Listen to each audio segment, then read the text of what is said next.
Bharatiya Janata party लंबे समय बाद एक बार फिर से संगठनात्मक ढांचे को मजबूत करने के लिए महामंथन में जुट चुकी है और यही वजह रही कि पार्टी के राष्ट्रीय कार्य समिति की बैठक में हर राज्य और आने वाले समय में और होने वाले विधानसभा चुनावों का पॉलिटिकल प्लान बनाया जा रहा है। दिल्ली में हो रही यह अहम बैठक अब हर राज्य में बीजेपी के संगठनात्मक कार्य प्रणाली को नवाचार से जोड़ने का सबब भी बनती हुई दिखाई दे रही है। भाजपा का राष्ट्रीय स्तर पर महामंथन हुआ शुरू। राष्ट्रीय अध्यक्ष जेपी नड्डा देंगे संगठन का मंत्र। प्रधानमंत्री नरेंद्र मोदी से पार्टी पदाधिकारी सीखेंगे नई रणनीति। बीजेपी ने शुरू की संगठनात्मक ढांचे को मजबूत करने की कवायदें। राजधानी दिल्ली में हो रही बीजेपी की राष्ट्रीय कार्य समिति बैठक अब देश में राजनीतिक महामंथन के तौर पर भी देखी जा रही है। काफी लंबे समय बाद हो रही राष्ट्रीय स्तर की इस बैठक में हर राज्य के पदाधिकारी भी जुड़े हैं। इसके साथ ही इसे यूपी के मिशन 2022 और एमपी के मिशन 2023 के लिहाज से भी अहम बताया जा रहा है। जहां इस बैठक को भाजपा की नई रणनीति से जोड़कर भी देखा जा रहा है, तो वहीं यही बैठक अब पार्टी स्तर पर नवाचार पर जोर देने की बैठक भी बताई जा रही है। इस बैठक को लेकर बीजेपी एमपी के अध्यक्ष सांसद विष्णुदत्त शर्मा ने कहा कि यह पहला मौका है जब देश के प्रधानमंत्री नरेंद्र मोदी कार्यकर्ताओं और पार्टी पदाधिकारियों को गुरु मंत्र देंगे। वर्चुअल है, लेकिन हमने प्रयास किया है कि ये एक्चुअल जैसी बैठक, और माननीय राष्ट्रीय अध्यक्ष जी, माननीय संगठन महामंत्री, हमारे राष्ट्रीय संगठन महामंत्री जी का भी हम सबको निर्देश है कि लगना चाहिए कि बैठक वर्चुअल जरूर है लेकिन एक्चुअल जैसी भूमिका में लगे। इसलिए आप देख रहे हैं कि हमारे जो ट्राइबल थीम पर जिस प्रकार से आज हमारे कार्यकर्ताओं ने भोपाल के अंदर इस बैठक की थीम को तैयार करके और इसकी तैयारी जो की है, उससे ये लगता है कि जैसे बैठक यहीं पर हो रही हो। और हम सब जो बैठक में जुड़ेंगे इस फीलिंग के साथ कि हम वास्तव में बैठक में बैठे हैं। ये प्रयास इस बैठक के माध्यम से पूरे देश भर के हर राज्य के कार्यकर्ता इस दिशा में करने का प्रयास कर रहे हैं। चुनाव तो है ही, संगठनात्मक काम की दृष्टि से आगामी समय में देश का जो पॉलिटिकल सिचुएशन है उस पर एक रेजोल्यूशन भी इस बैठक में आएंगे।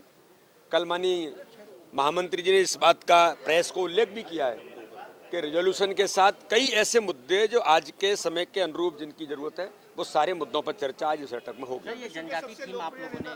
बैठक में आगामी विधानसभा चुनावों पर मंथन भी होगा। कोरोना महामारी के बाद यह पहला मौका है जब पार्टी के सभी बड़े नेता एक मंच पर होंगे।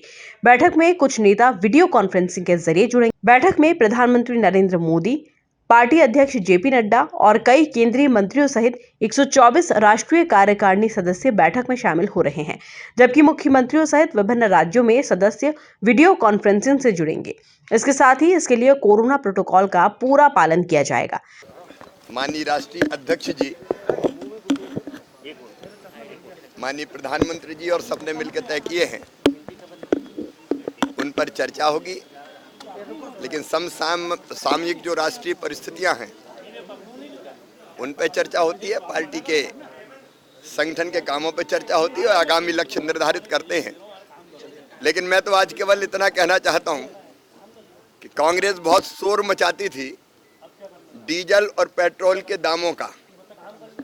अब श्रीमती सोनिया गांधी जी और राहुल बाबा, मैं आपसे पूछना चाहता हूं, भारतीय जनता पार्टी की सरकारों ने, एनडीए की सरकारों ने राज्य में केंद्र के साथ साथ डीजल और पेट्रोल के दाम कम कर दिए।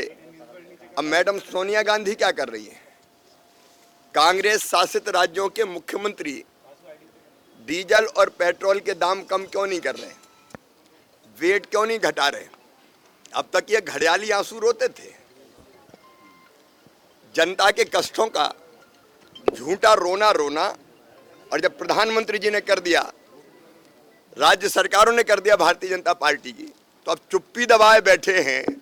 कांग्रेस को जवाब देना होगा। हम जवाब मांगते हैं कि वो वेट कब कम कर रहे हैं जहां उनकी सरकारें हैं। देखिए, हर बैठक हमारे लिए इम्पोर्टेंट होती है, महत्वपूर्ण होती है।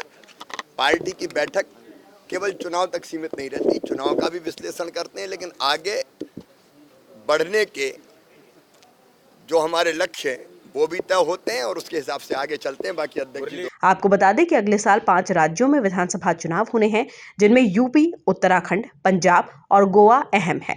बैठक के दौरान पार्टी इन राज्यों में आगामी विधानसभा चुनावों के लिए रणनीति भी बनाएगी। यह बैठक इस कारण भी अहम हो जाती है कि यह 13 राज्यों के 29 विधानसभा और 3 लोकसभा उपचुनावों में पार्टी का प्रदर्शन मिला जुला रहा।